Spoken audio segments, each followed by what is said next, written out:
Buenos días y bienvenidos a mundodesconocido.es. Si hay un enigma de enigmas es algo que podemos ver en el Valle del Nilo, concretamente en la meseta de Giza. El enigma de los enigmas. ¿Cómo es posible que hace 2400 años antes de Cristo, o sea, 4400 años según la versión oficial, unos tipos decidiesen construir una enorme pirámide con ni más ni menos 2.400.000 piedras, con piedras que pesaban 10 toneladas de media, aunque yo sé que la Wikipedia pone una tontería, con, no sé, 100.000 hombres trabajando y durante un periodo de 20 años? Algo muy extraño. Yo creo que se sentaron y dijeron, bueno, no tenemos mucho que hacer, somos gente que acabamos de entrar en el Paleolítico, ya tenemos herramientas de cobre, poderosas herramientas de cobre, que son incapaces de cortar el granito, pero vamos a intentarlo. El caso es que 20 años después consiguen erigir la mayor obra arquitectónica jamás vista en la historia de la humanidad.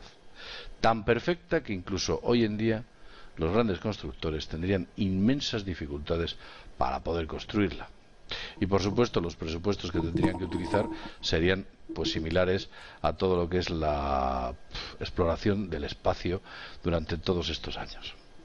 Todo es muy complejo, muy extraño. Y estamos hablando ni más ni menos que de la pirámide de Keops. La pirámide de Keops es uno de los grandes enigmas, la última de las 7 maravillas que queda en pie, presuntamente. Para hablar de todo esto, hemos decidido traer a Vicente Fuentes, quien nos va a aportar innumerables datos que nos van a hacer dudar de la versión oficial y posiblemente nos den otro punto de vista más fresco a la teoría de la construcción de la Gran Pirámide. Vicente, ¿qué tal estás? Otra vez aquí, de nuevo con nosotros. Hola JL, un saludo a todos los seguidores de Mundo Desconocido, un placer estar aquí con todos vosotros. Bueno, tenemos, yo creo que el enigma de los enigmas de la antigüedad, la Gran Pirámide.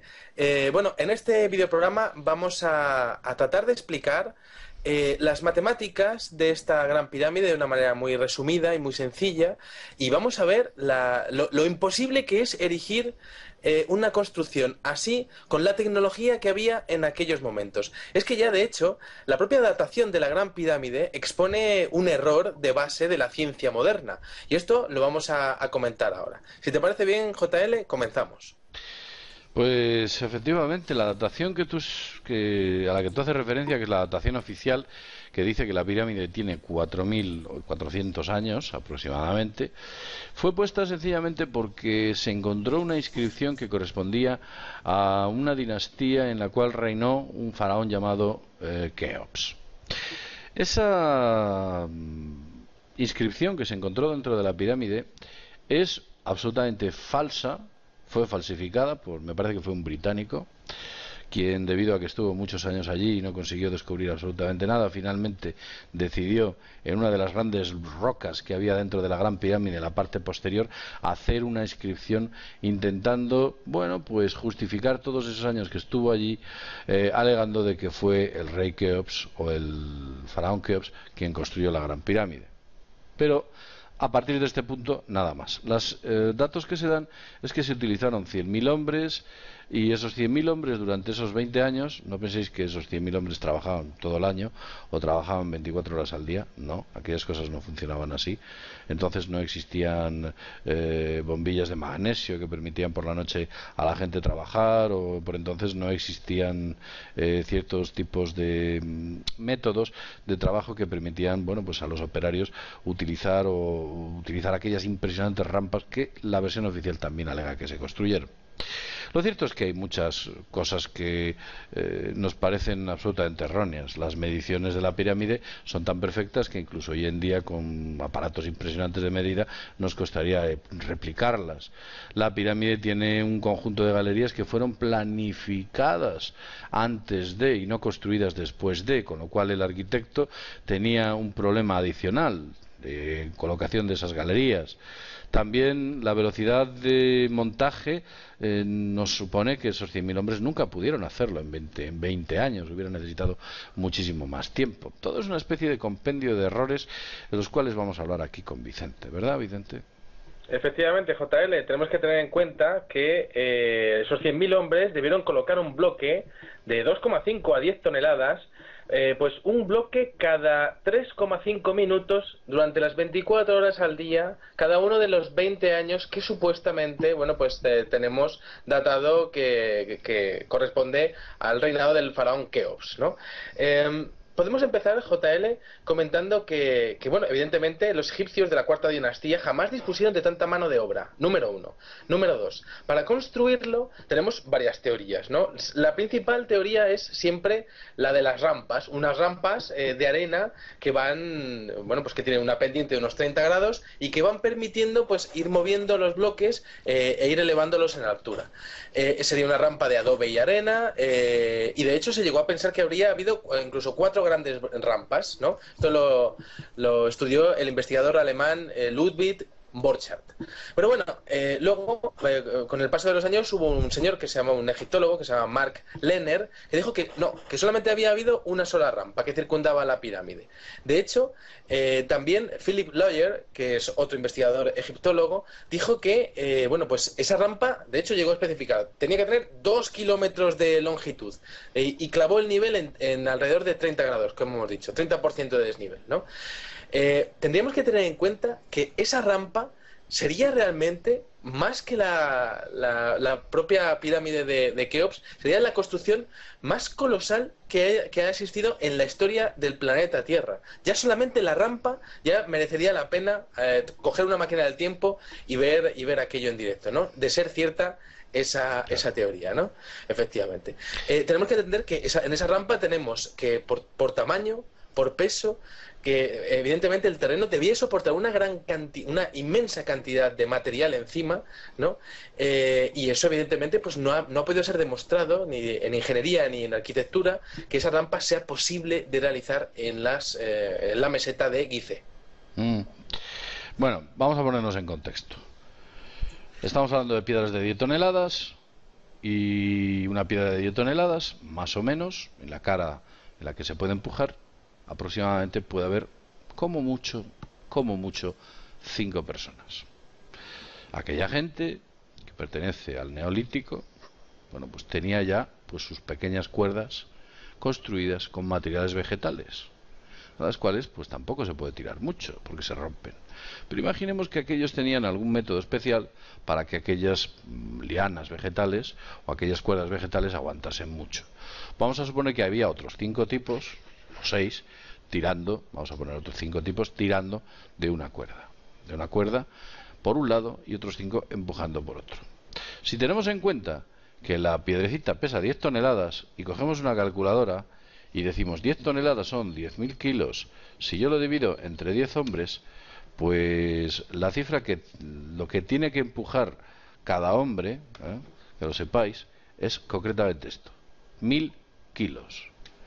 Imaginaos que cada hombre tiene que empujar 1.000 kilos en una rampa del 50%, con un coeficiente de rozamiento sobre la rampa alucinante, porque aunque le pusieran maderos, esos maderos muy posiblemente cada poco tiempo se estropearían debido a la enorme presión de la roca. Esos maderos implicaría que, bueno, para subir 2.600.000 hubieran tenido que deforestar pues prácticamente gran parte de Europa y toda África para poder aguantar una infraestructura de tantos maderos capaces de ser colocados o situados ahí. Con lo cual ya no solo nos vamos a los 100.000 operarios que están construyendo la pirámide, sino la infraestructura aledaña que hay a la misma. Ya es alucinante.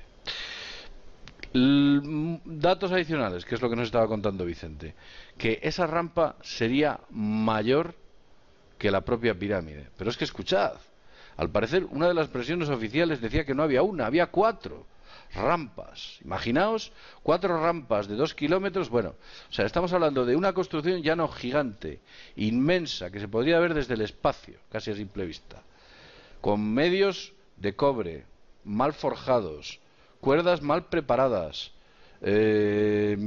Poleas, que no, bueno, aquella gente no conocía, digamos, las infraestructuras que iban mucho más allá de unos pequeños andamios, lo justo para aguantar el peso de los propios egipcios. No penséis que esta gente tenía muchos más medios. La pregunta es, ¿cómo nos podemos creer la versión oficial? Si es que es insostenible, si es que se cae por todos los lados, no hay forma de sostenerlo. ¿No es así? Efectivamente, JL, de hecho es que la versión oficial comenta el tema de, bueno, pues los troncos, el transporte con troncos, ¿no? Evidentemente los troncos cuya resistencia sería casi nula, ¿no? Máximo, pues te podrían acceder a palmeras y cuya resistencia, como volvemos a decir, sería nula al peso de 10 toneladas de granito, ¿no? Bastante interesante es el hecho de poder ver que, bueno, pues existen... Nada, es que prácticamente no existen menciones o no existe ninguna mención a la construcción de la Gran Pirámide, y siendo los egipcios pues un pueblo obsesionado porque su ciencia o sus costumbres pasasen a la historia, y por eso hemos podido ver muchos detalles de cómo era su vida, de cómo eran sus enterramientos, de cómo era su cultura, pero en la Gran Pirámide no se ha encontrado ningún tipo de vestigio ni jeroglíficos en su interior. Evidentemente en la capa que nos queda en el exterior no hay nada, ni ningún tipo de jeroglífico tampoco egipcio, es decir, no existe ningún tipo de conexión realmente con la cultura egipcia, aunque estén en el mismo sitio donde luego floreció. Es interesante también ver, por ejemplo, que el gran sabio Herodoto, hace 2500 años, escribió que, bueno, pues que la Gran Pirámide se edificó gracias al uso de una especie de máquinas que ascendían los bloques de una grada a otra. Y esto se lo narrarían supuestamente sacerdotes egipcios con los que habló. Es decir, eso sería lo máximo de leyenda urbana o de referencia histórica al respecto de la construcción de estas grandes pirámides de Egipto, que tenemos la de Keops, pero es que la de Kefren está al lado y también es colosal, ¿no? Muy interesante el hecho de poder ver las características matemáticas, JL, porque resulta que tenemos que el arquitecto o los arquitectos que estuvieron diseñando la Gran Pirámide conocían exactamente cuál era la medida del metro. El metro, tal y como lo conocemos, nos creemos que son 100 centímetros, pero realmente son 104,78 centímetros, que es exactamente...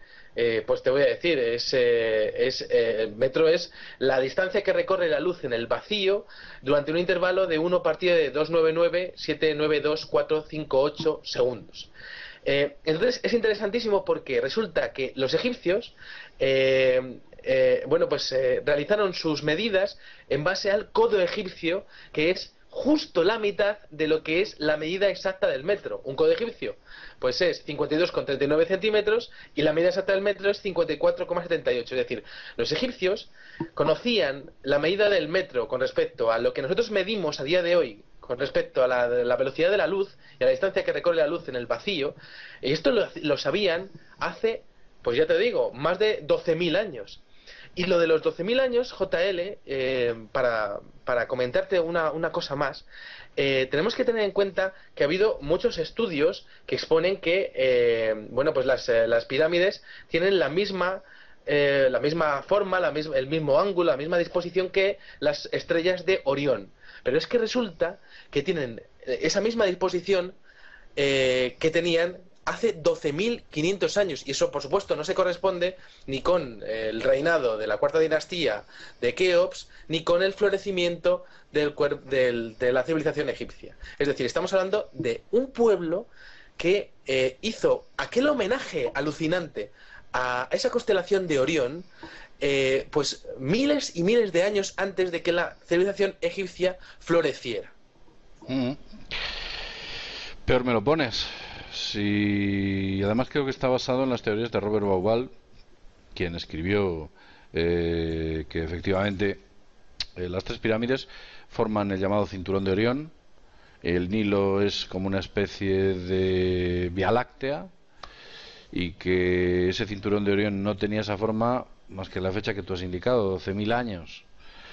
Robert Bauval decide pedir autorización para hacer una prospección en la zona donde presuntamente hubiera estado ubicado Sirio, una de las estrellas más importantes, o la estrella más importante para todo lo que es la cosmología egipcia, y recibe una absoluta, vamos, una negativa por parte de las autoridades egipcias rotunda.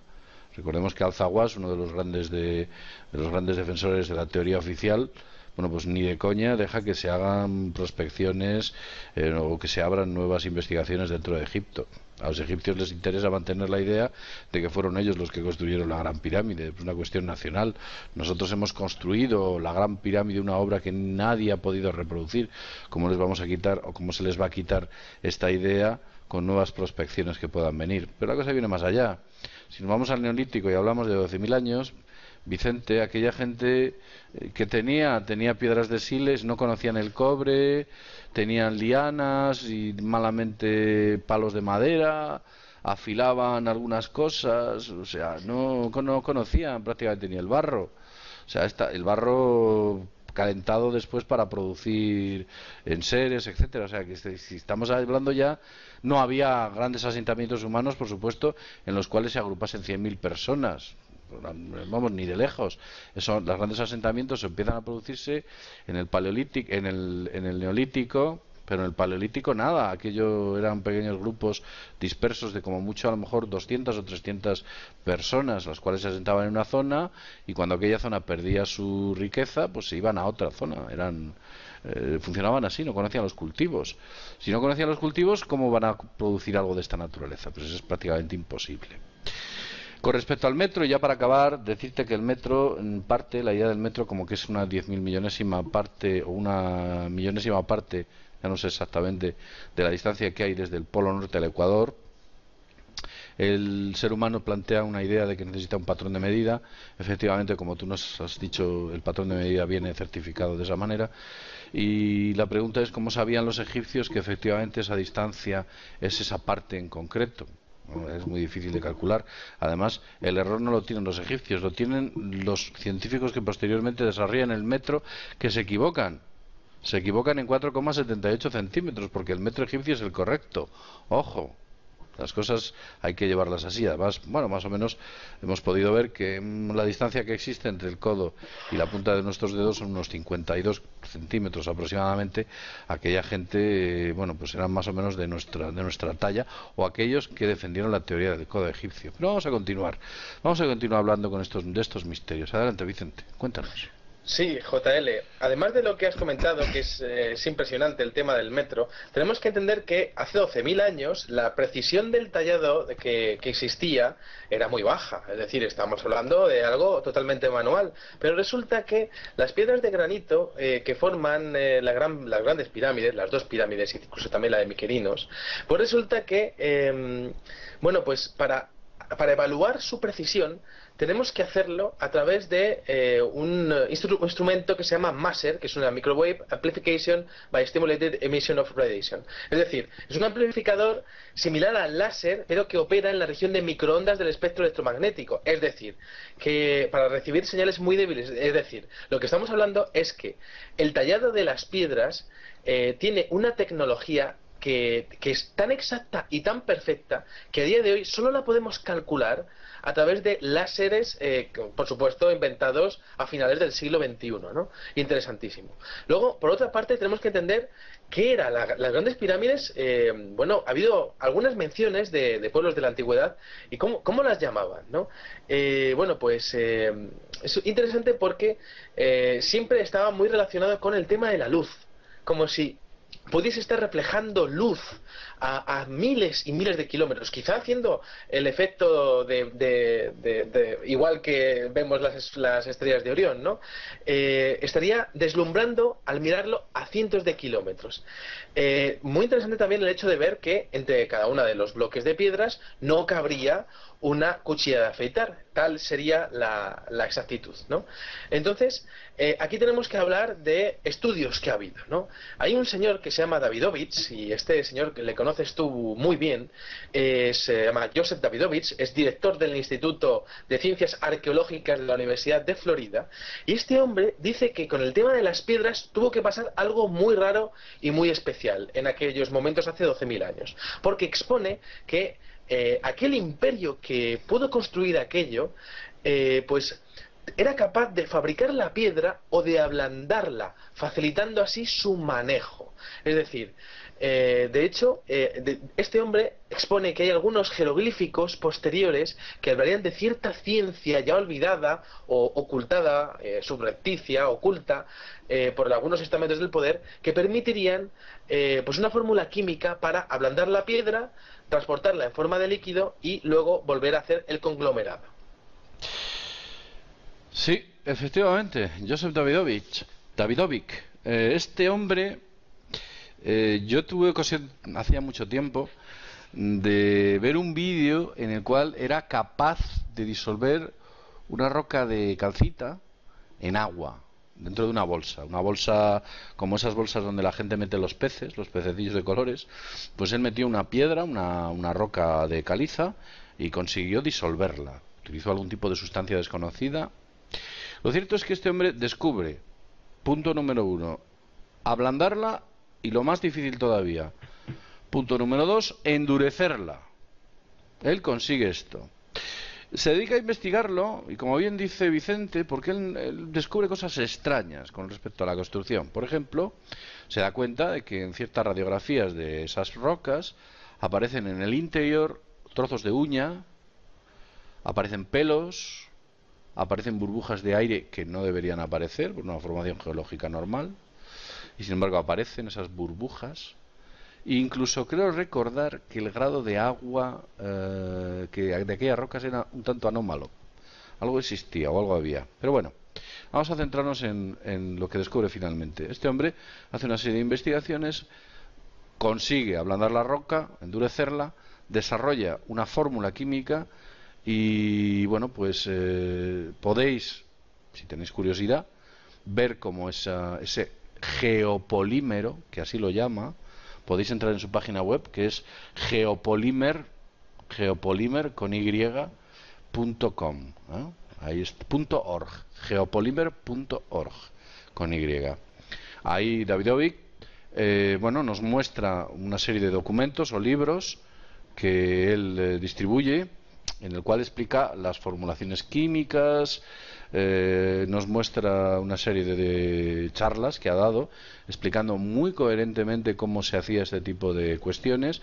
Por supuesto lo tiene totalmente patentado. Yo he tenido ocasión, como en los comienzos de geopolímer.org, vendía aquel polvo para que la gente pudiera utilizar moldes y poder hacer figuras de calcita, de piedra calcita, bueno, a partir de ese polvo. Claro, evidentemente lo tiene patentado, es carísimo, etcétera.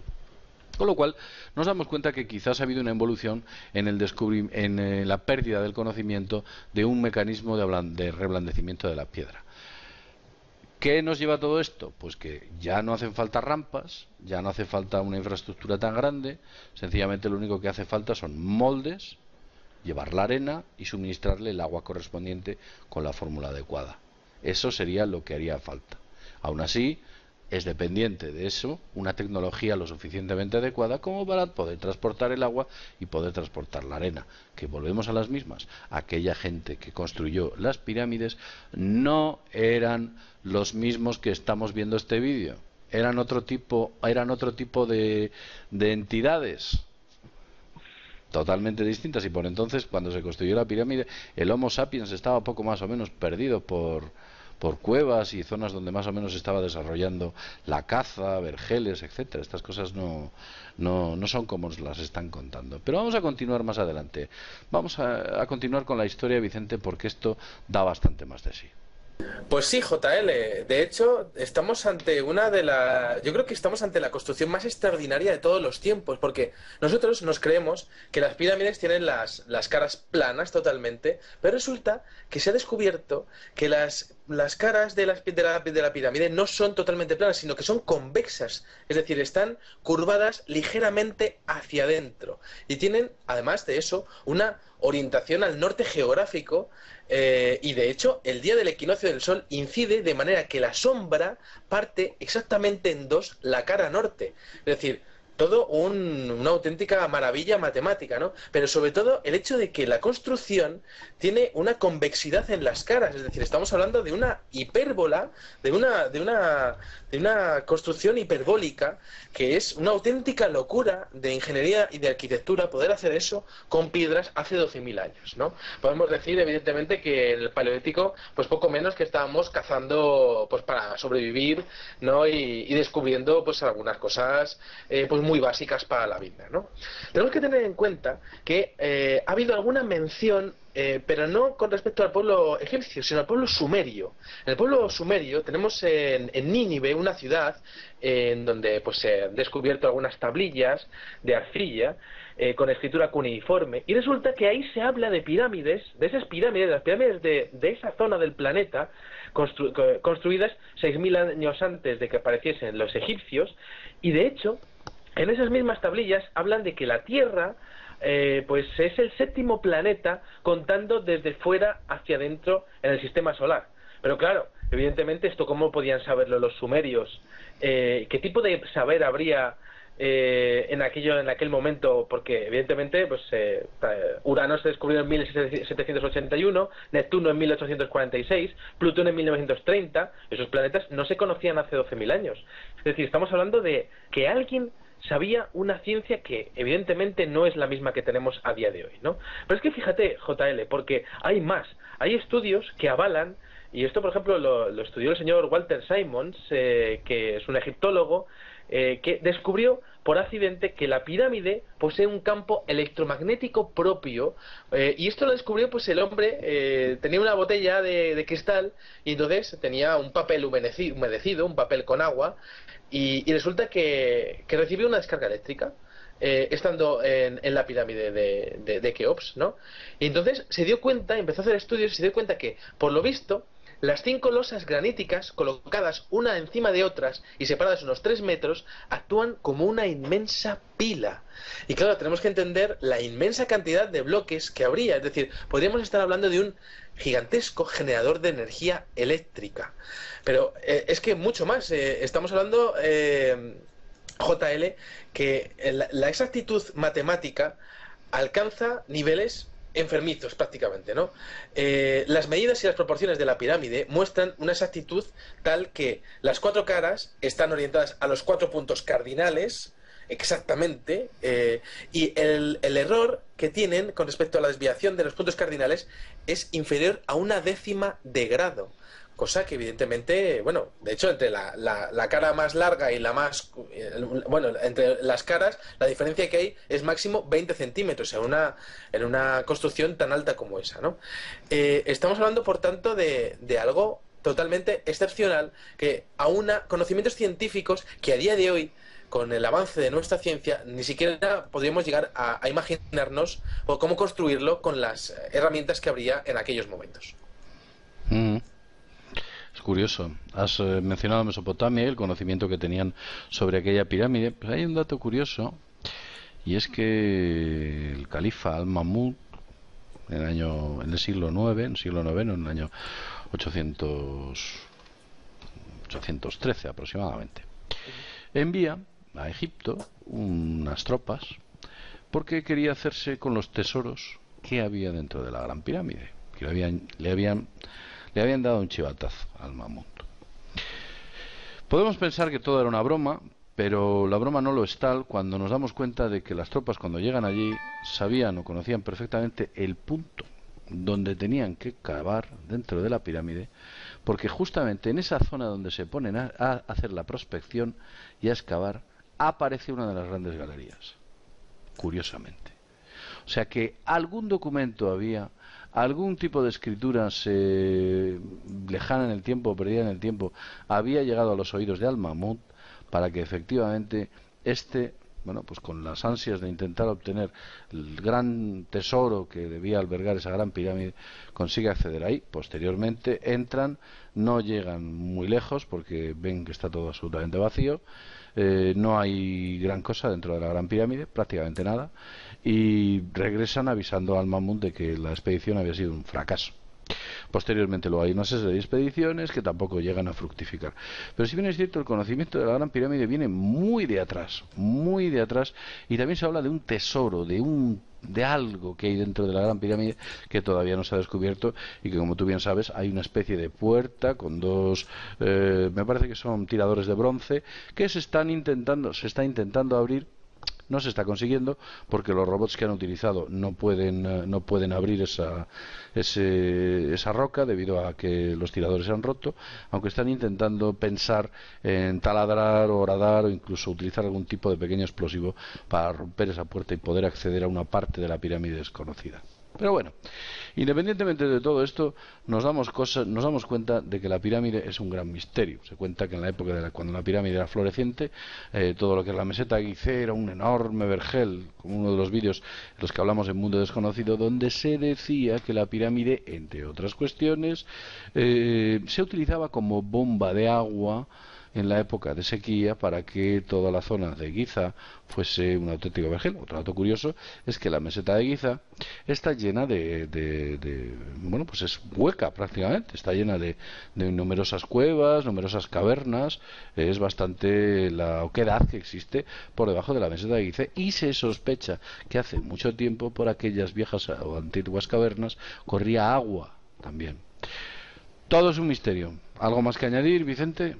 Sí, JL, para terminar, yo como investigador realmente me interesa mucho lo que han ido estudiando otros señores en la historia, ¿no? Y me quedo, por ejemplo, con el señor Charles Piazzi Smythe, bueno, del siglo XIX, es un astrónomo escocés. Bueno, este señor comprobó que las dimensiones de la pirámide incluían al verdadero valor del número pi. Así, ahí es nada. Este hombre también habló de que en las medidas de la pirámide incluía la duración del año de la Tierra con respecto al Sol, la medición exacta de la circunferencia de la Tierra y la distancia al Sol. Es decir, estamos hablando de que esa gente, por supuesto, sin tener radiotelescopios, sin tener, bueno, pues ningún tipo de utensilio electrónico, supuestamente, en base a que pensamos que ha sido nuestra civilización, porque no tiene sentido, o sea, no tendría sentido pensar que hayan venido unos seres extraterrestres a hacerlo, ¿verdad? Esto es un poco ironía. Bueno, pues ahí estaría el tema, ¿no? Me interesa mucho también ver el señor Norman Lockyer, que también, este señor es el que investigó el tema de la entrada de la luz en el solsticio de Stonehenge, ¿no? Marcando también algunos eclipses y algunas conjunciones planetarias. Bueno, pues este señor, que es astrónomo británico, en el año 1894 también descubrió que cuando el sol salía o se ocultaba en el solsticio de verano, un rayo de luz penetraba por una estrecha abertura al interior de cada una de las dos pirámides, ¿no? Y de hecho, este señor habló de que, incluso también Richard Anthony Proctor también estuvo hablando, también otro astrónomo británico, hablaban de que ese rayo de luz podría estar indicando posiciones tanto de planetas del sistema solar como de movimientos astronómicos mucho mayores, es decir, movimientos quizá de galaxias o de conjuntos de galaxias.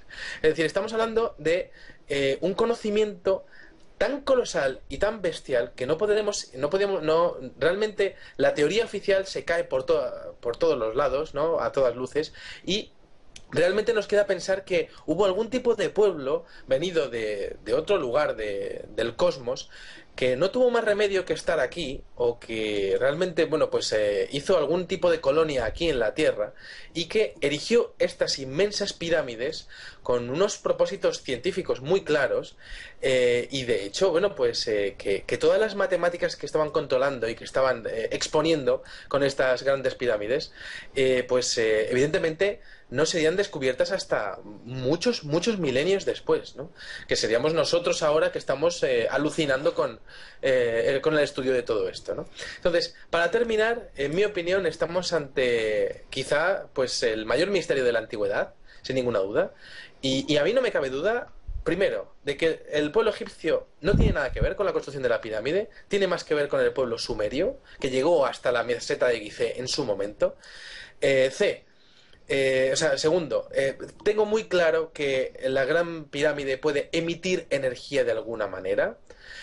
Y tercero, creo que está muy claro que los gobiernos del mundo saben perfectamente para qué sirve la Gran Pirámide. El gobierno de Egipto, por supuesto, también conoce los misterios o algunos secretos de la Gran Pirámide y todo esto se oculta a la comunidad internacional porque evidentemente ya sabemos quiénes son algunos de los señores que controlan el mundo, ¿no? Están todos en el sector energético, tanto la luz, la electricidad y el petróleo. Que duda cabe.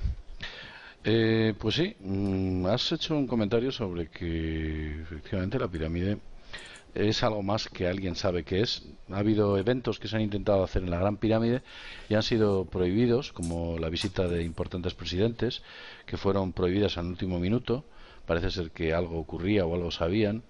E incluso eventos como que en ciertos días y en ciertas épocas se intentase colocar un pináculo dentro de la parte superior de la pirámide, culminando esa obra que pues, presuntamente desapareció, ¿no? La parte final de la pirámide.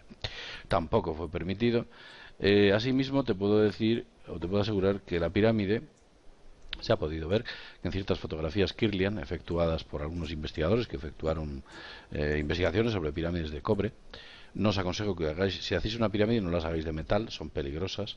Lo mejor es que utilicéis materiales biológicos. Pero aquella gente utilizó pirámides de cobre en las cuales, cuando eran fotografiadas con la famosa fotografía Kirlian, lo que generaba en la parte superior era como una especie de vórtice, de energía que iba hacia la zona más vertical. Esto era cuando concretamente se le incorporaba una especie de bobina Tesla con una alta diferencia de potencial sobre esa pirámide. Pero bueno, independientemente de todo esto, también corroborar que todos estos datos matemáticos que has dado efectivamente son ciertos. Hubo un gran arqueólogo inglés, británico, cuyo nombre era, me parece que era Matthew Petrie, el famoso Petrie, William Andrews Fielder Petrie. Bueno, pues este a finales del siglo XIX se va a Egipto, lleva un montón de aparatos de medida, lleva un montón de, me parece que va dotado con teodolitos, escuadras, todo, bueno, pues material de primera calidad para intentar hacer unas correctas mediciones que hasta la fecha no se habían hecho de la pirámide de Keops, y llega a unas conclusiones absolutamente sorprendentes de la perfección en la cual esa pirámide había sido construida, tan perfecta que incluso él afirma que es imposible para nuestro poderoso reino británico poder construir algo así. Bien, independientemente de todo esto, nos damos cuenta de que detrás de la pirámide de Keops parece ser que no existen los egipcios, no están los egipcios, como tú bien has dicho, algo que como se entere Al-Mamut te va a prohibir el acceso a... Al-Mamut, no, perdón, Al-Zawas te va a prohibir el acceso a Egipto, con lo cual te vas a quedar sin ver las pirámides, porque Al-Zawas era un hombre que trabajó para el aparato en la época del anterior presidente de Egipto, Hosni Mubarak. Cuando Hosni Mubarak es derrocado, sabéis que ha entrado bueno, pues esta especie de coalición de la CIA llevada por detrás con el ejército egipcio, una cosa muy extraña. Pues Al-Zawas sigue siendo un hombre de confianza de este nuevo régimen, es decir, bueno, pues hay algunos poderes hay que le interesa que Al-Zawas esté detrás de todo esto. Y yo hasta aquí voy a leer, no voy a hacer ningún comentario, no voy a hacer ningún comentario al respecto. Pues nada, decir Vicente no lo veis, lo vais a ver ahora, pues se está riendo un montón de todo esto que estamos contando. Pero bueno, deciros que efectivamente todo esto es un enigma, va mucho más allá de lo que os estamos contando y hay mucho más allá de lo que nosotros podemos decir. Por ejemplo, la pirámide fue radiografiada con rayos cósmicos hace bastante tiempo para intentar encontrar nuevas galerías, y lo que se descubrió es que no había nuevas galerías, estaba repleta de galerías por todos los lados. Las galerías que encontramos actualmente, las que conocemos, es una pequeña porción de las que realmente existen dentro. Con lo cual, si vemos, la obra todavía cobra más dificultad, porque las galerías fueron construidas sobre plano. No a medida que iban haciendo la construcción sobre plano, iban construyendo este tipo de galerías. Y si está repleta, pues imaginaos la dificultad todavía es suma. Bien, hemos estado un largo rato hablando de la pirámide de Keops. Llegamos nosotros personalmente a la conclusión de que la pirámide de Keops es una obra imposible para aquellos que dicen que la hicieron, y por supuesto nuestra gran pregunta es ¿quién está detrás de ello? Nada más, si tienes algo más que decir, Vicente. Nada más, JL, un auténtico placer estar con todos vosotros aquí en Mundo Desconocido. Muy bien, pues lo mismo os digo a vosotros. Nos vemos en el próximo videoprograma, en el cual os tendremos preparado seguro que algún tema muy interesante. Desde mundodesconocido.es nos vemos en el próximo videoprograma. Hasta pronto.